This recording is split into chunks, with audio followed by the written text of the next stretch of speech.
Selamat pagi. Eh, Pada saat ini saya perkenalkan nama saya Johan Kadiwaru, berasal dari Papua, Serui.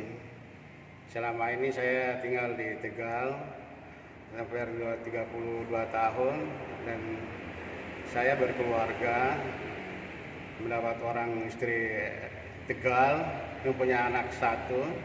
Dan selama ini di lingkungan tempat saya tinggal, warga di situ ya baik-baik semua sama saya.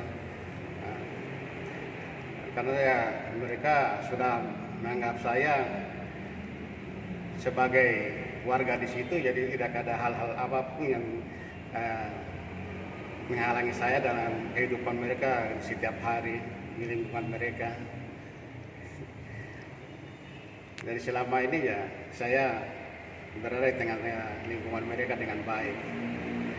Tidak ada masalah apa-apa dalam kehidupan kami sehari-hari dalam keluarga.